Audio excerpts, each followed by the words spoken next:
Hello, welcome to the next episode of SaaS Scale. I'm pleased to have Brian Dreyer on this call. It's a double pleasure for me because I know Brian from the past as well. Brian is VP of Product Management at a company named SightCall, and if I'm correct, the company is in the Bay Area. Brian, tell us a little bit about about yourself, about the company, what you guys do, which problem you solve. Yeah, absolutely. So personally, I've been in product management for about 12 years now, maybe a little bit more than that.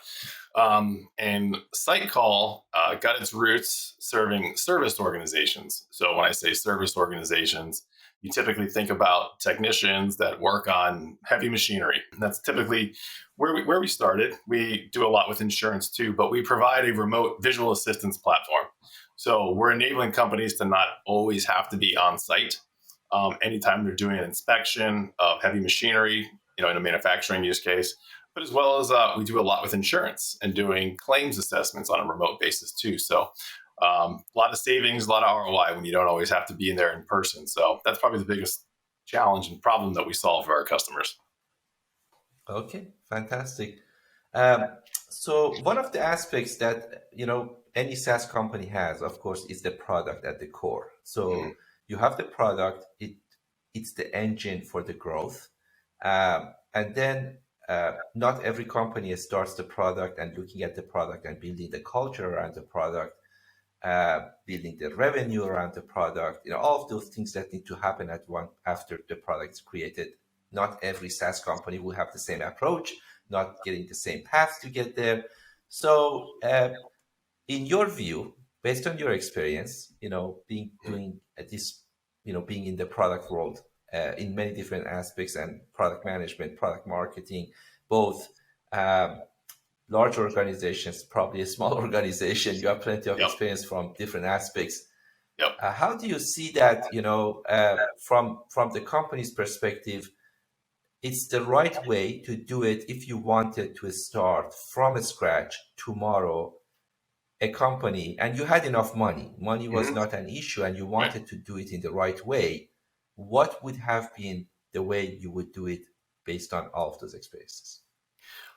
Well, I think like any seasoned product leader would tell you, right? I mean, you typically start with the problem, right? You don't create a product looking for a solution. Um, you want to make sure you have some understanding of the problem you're solving. Is always, I mean, I hope any seasoned product person would share that sentiment there.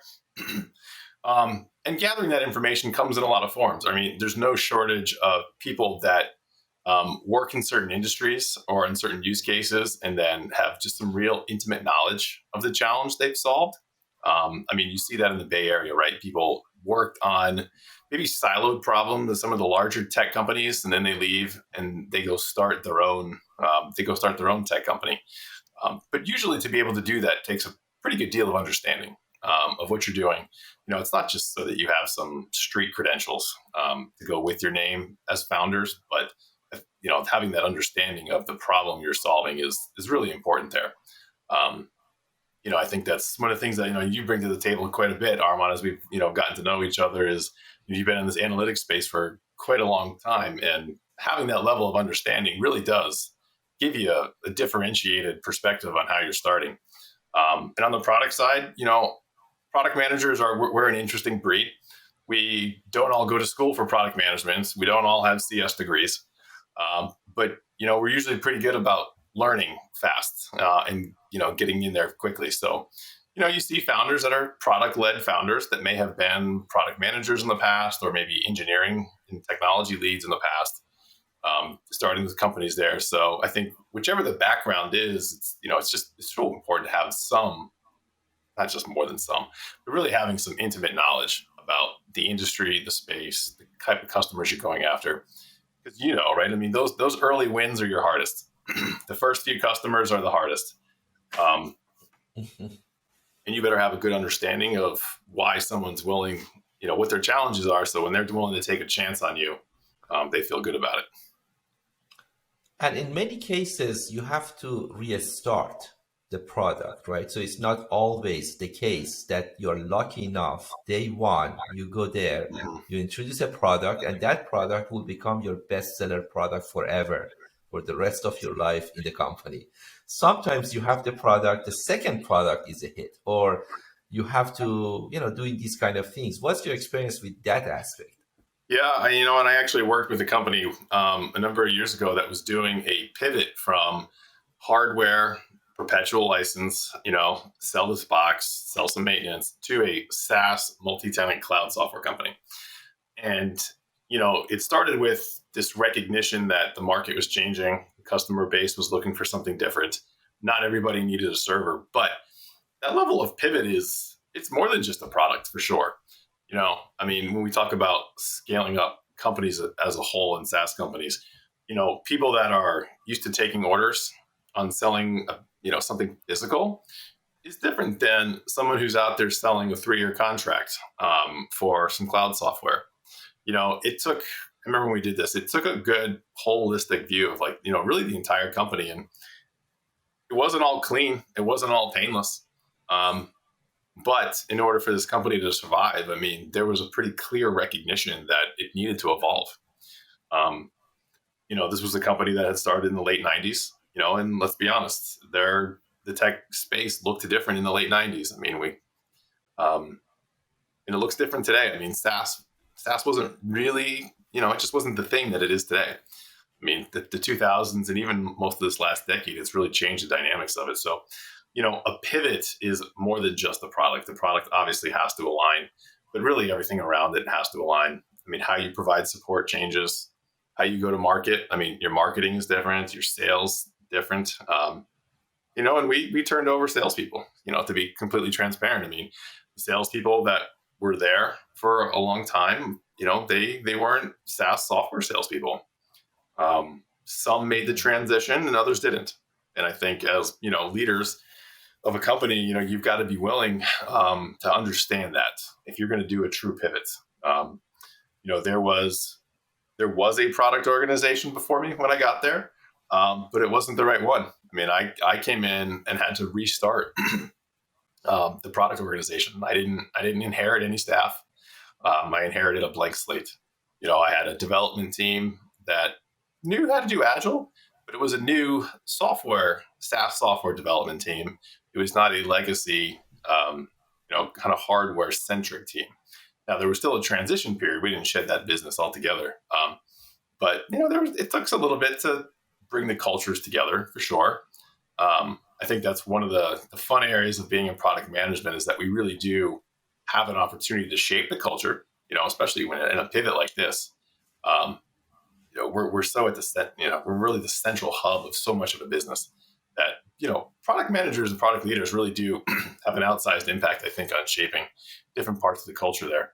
But the pivot, like I said, there was a lot of people looking at us of when are we going to play catch up? When are you going to have this? When are we going to be at parity? Well, parity is a funny word when you're doing a pivot, and I go out of my way to try to never use the word parity, whether it's with a competitor or with a previous product, because, if you're doing a significant pivot or reboot or restart, things should change. You shouldn't be bringing everything with you, whether that's culture, process, features on a product. You're changing for a reason. It's not about parity. It's about what does this next iteration of our company and our product need to do to be successful. So yeah, pivots bring a different challenge, right? Because you got to shed some existing culture, how you do process. It's not even just what your product looks like. Even just simple UX design is completely different. Sure. So.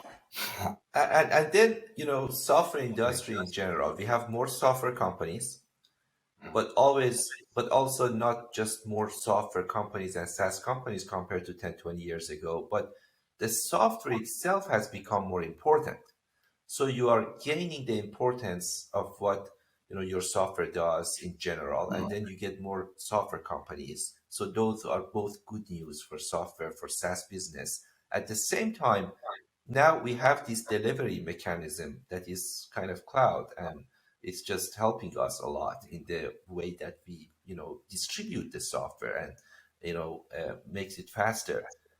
But all of these great sign and positives compared to 10, 15 years ago, even subscription revenue, I would say it's a great addition. to software companies because that helps them. Do you see anything that has been minus for SaaS companies and software companies compared to 10, 20 years ago, the trend?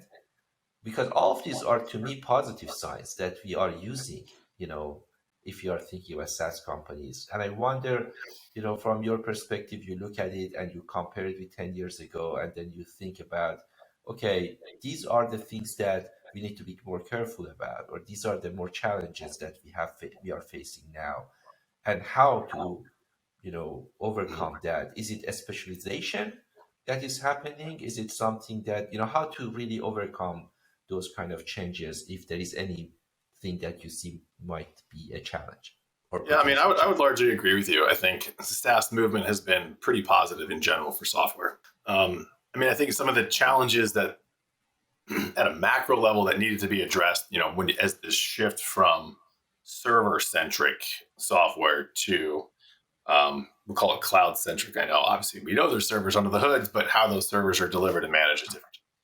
Um, the cybersecurity aspect of it to me has been probably the long pole in the tent that's taken the longest, I think, to really get there.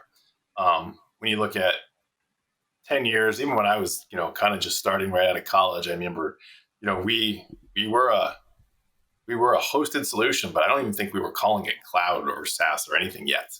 It really wasn't until Salesforce really coined that term, no software, that software as a service. I mean, there's one company that really did a lot to drive that movement forward. It has to be Salesforce. We all had one of those no software pins from going to Dreamforce at one point.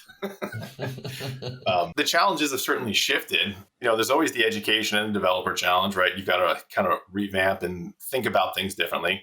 And I think that's only gotten better. I mean, going from having to worry about your server hardware, was it compatible, to what do I need to rent on AWS makes that incredibly simple. I mean, you've borderline abstracted it, which is why, we're always so excited about serverless tech, because it's like, no, I really don't have to worry about what I'm deploying on. It's just like, give me some capacity and we'll go do the rest. So I think that, specialization, like you mentioned, is a great something that's been enabled by this movement. It lets people start faster. It lets people start with less. So the cloud movement has really enabled people to offer more specialized solutions, because to be honest, you can kind of get started for just a lot less capital. Mhm. I know we see big raises in the news all the time, seed rounds, angel rounds, Series A's. But, the reality of it is, a couple guys that know their way around, software development can do quite a bit. But, you still have to be able to go to market with that whole thing.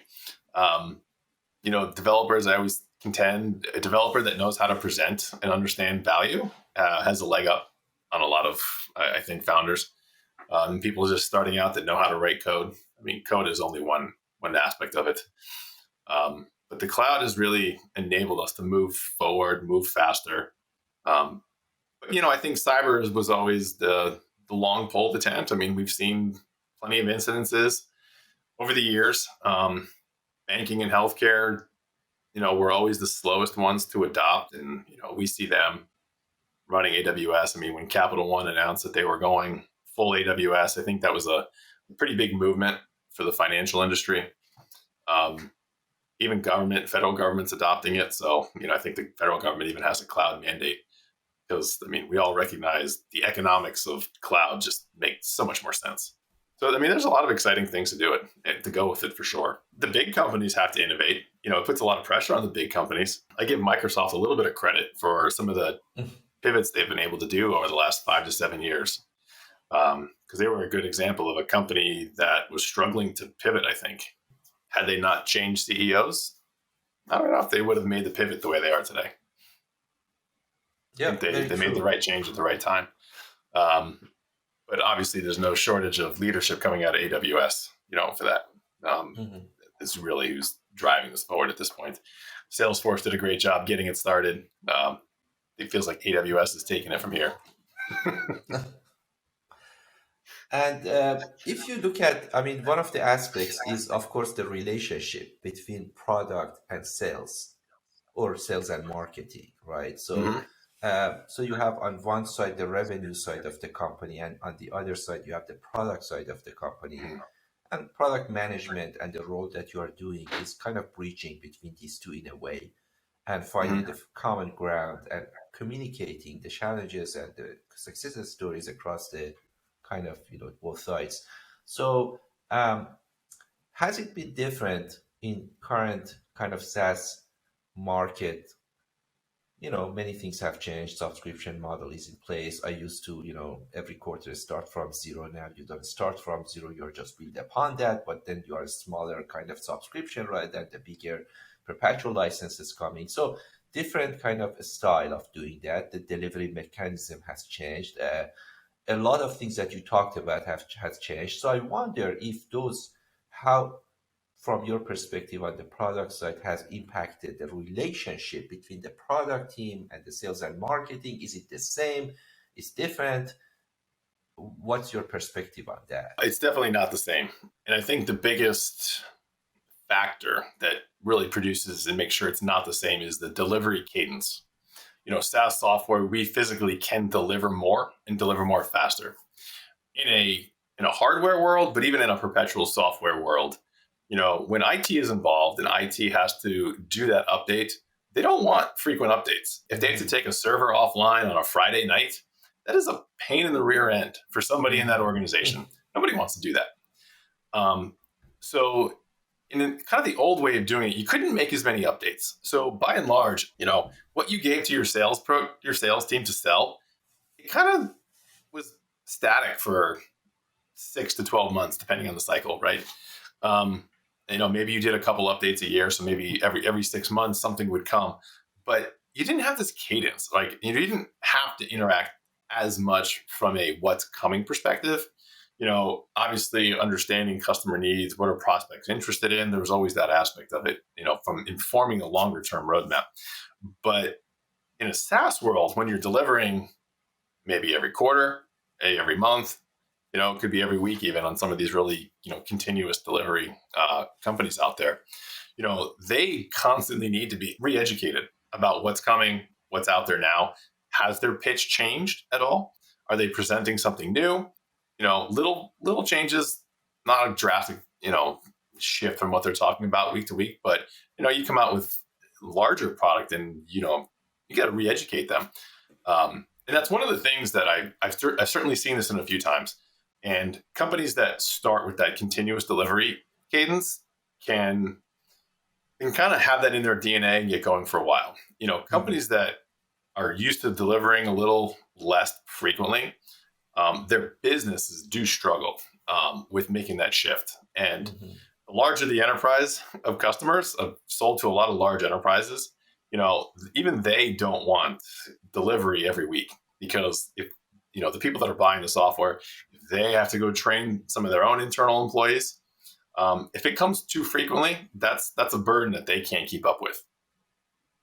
So and the salespeople a lot of times are on the front lines of that. They're selling not just the software, but they're selling the support. They're selling the update cadence. They're selling the relationship with account management. They're selling the whole package. Mm-hmm. And release frequency is part of that package they're selling. So, they have to understand that whoever they're selling to and their customers, that they can handle it. And, perpetual software it was just easier. I mean, it's 1 or 2 updates a year. They kind of take it, they install it. Not, sometimes, I mean, they may need support, but it's just less frequent. SaaS, you have to be very mindful of your customer base. Small and mid-sized businesses can handle more frequent updates. And your salespeople, to be frank, smaller deals, they can kind of position that frequent updates as a selling point to some degree. You want to go move up into large enterprise, you've got to be mindful of that. And I think this is sometimes where experienced salespeople, they know how to work with product a little bit differently, because for me, working with sales now with large enterprise, they want visibility that you're creating a partnership. They don't just need another vendor. They need more of a partnership. Your experienced salespeople definitely know that, kind of junior, more product-led growth type salespeople are there to churn out volume and quantity. It's like tell me what it's going to take to make the next sale. Enterprise salespeople are looking more of a long term. So a lot of times when I get involved as a product lead, it's not about what we do today. It's more about like what is that vision for where we're going to be in a year, give or Mhm. take. Sometimes longer than that even. So they want to know that you're growing with them. So you got to be a little mindful of the type of sales organization that you're working with. And I think that's one of the things that, from a product standpoint, again, the more enterprise you sell to, I would argue the more we get involved. Yep, makes sense. One thing, looking back at 10, 15, 20 years ago, uh, there was, even before AWS existed, right? So there were some companies doing hosting. And then AWS came and started with just providing you the infrastructure, meaning power, internet connection, and the kind of servers and those kind of things. And then they expanded. And rather than just the basic infrastructure, they provided you also more. They could manage the servers, and then they could add more services even to it. And then not only you are getting, and then they added databases and applications and other stuff. And now it's really just adding to that layer. So it's not just the basics anymore that you get just internet connection and power. You are getting more and more and more. And now, for example, if you compare it to even 5 years ago, it's totally different, right? So you get a lot of machine learning algorithms, services, you can train a lot of other things that not just AWS, but other competitors as well, like Azure and Google Cloud as well. They are just providing, and it's going up, meaning that more and more and more is going to be available for software developers, for SaaS companies to really use there. Is there any way that you see that in 10, 15 years, we have nothing to do? We are SaaS companies, everything is in AWS. In 5 minutes, you press some buttons and then that service is available because everything is there for you to just mix and match and build out of those Lego pieces. How do you see that? Because that's a kind Yeah. of market that, the way I personally see it, is just getting better and getting richer and getting more on the kind of your provider, right? And then your Mhm. customer doesn't see AWS, doesn't know if you're using Azure or AWS. They just see your solution. But if your solution is built on top of these platforms, and these Mhm. platforms are giving you more and more and more, and you are building the next generation of SaaS companies, means that, are they going to do less? Are they going to, so does it make, how do you see it? I mean, based on what you have observed and what you see. You mentioned that salespeople come Mhm. to you and say, what's coming next year, next 5 years. Yeah. How do you see that coming, in the next coming years, and how does it may impact? Is it a possibility that AWS and Azure and GCP can get bigger and bigger? To what point? Is there any limit, or we should just expect Mhm. them to grow and just take over everything? And even they are now a combination of offering 200 different packaged application and 5,000 different SaaS solutions is part of AWS. You just press the button and it's just there for you. Yeah, I think it opens the door to different paths, right? I mean, Amazon was an online retailer that shifted, into hosting, right? That wasn't the thing they started with, but they also identified a need more than any. You know, I think any company at that scale, it opens up the door to niche focused competitors. So we can kind of separate that question topics in a few different points, right? From an infrastructure perspective, I mean, I think AWS has clearly shown a culture of innovation and listening, to be frank, of making sure things are better. I mean, serverless technology, I mean, that is kind of, one of their next game changing things. I mean, they've found a way to really abstract the metal part of hosting a service. Um, and that only gets better. I mean, if you just look at their last AWS keynote, I mean, one of the biggest things was more services going in the serverless route. Over the next 5 years, I got to imagine that trend doesn't change. It's how do they make that easier and faster?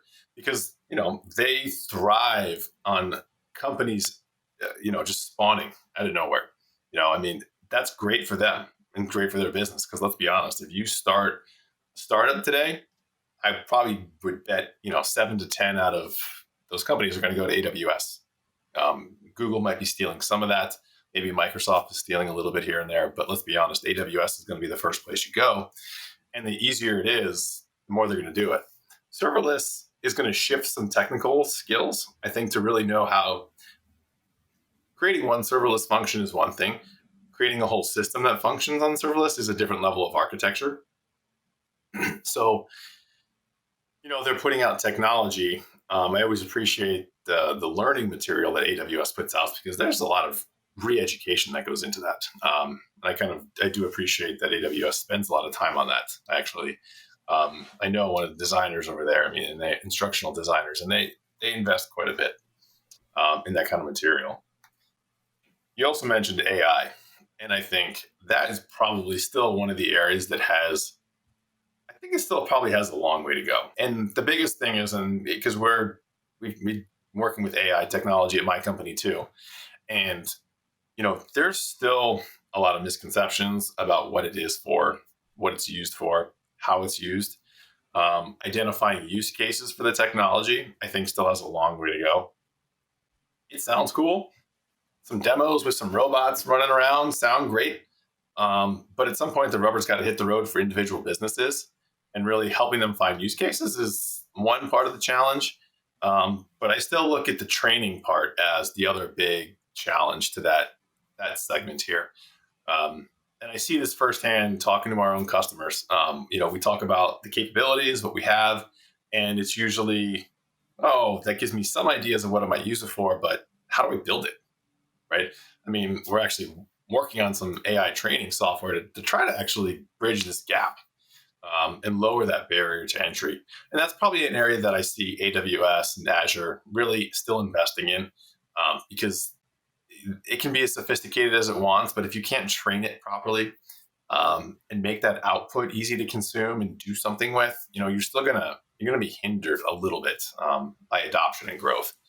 So if I'm looking, out multiple years at some of those cloud platforms, it's still about making that easier, making it simpler for people. We use some of those AI services from the cloud platforms too. There's a lot of very simple applications for those things. We all want to go straight to these cool demos and complicated situations, but their most practical use cases are sometimes some of the simplest things like document reading and understanding, some optical character recognition and pulling words out of things like that. And we see plenty of that, but some of the more sophisticated use cases, I still think those are a little daunting for people out in the field. Maybe the crop coming up through college right now is probably going to be exposed to it really early. But those of us who've been out in the workforce, this is still something new that has to be learned. AWS can make it easy, and I think they're trying to make it easier, but understanding how to train it, understanding how to use it, scale it, that still has some ways to go, I think, to make it really mainstream.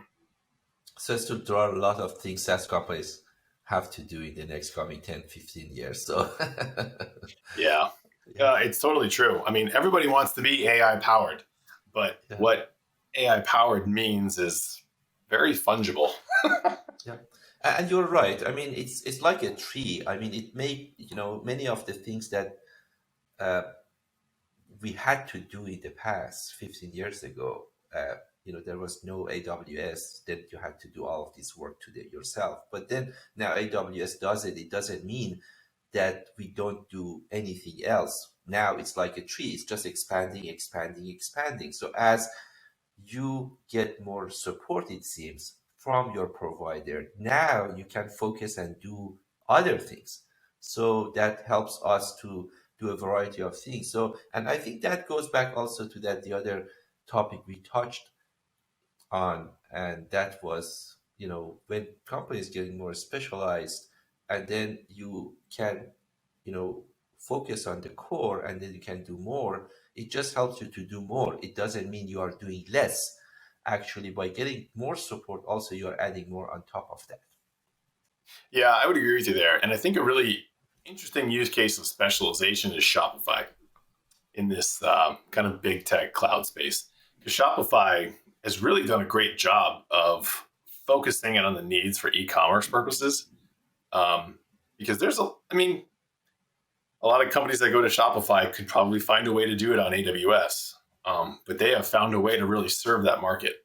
And they're an interesting. I mean, they've grown a lot, especially during the pandemic. They grew a lot, and that's a good example of specialization, I think, and where the big companies. I mean, AWS is like the ultimate enabler, but there's still this class of people that need something, need something a little bit different, or they just need something more. And I think Shopify is a good example of that.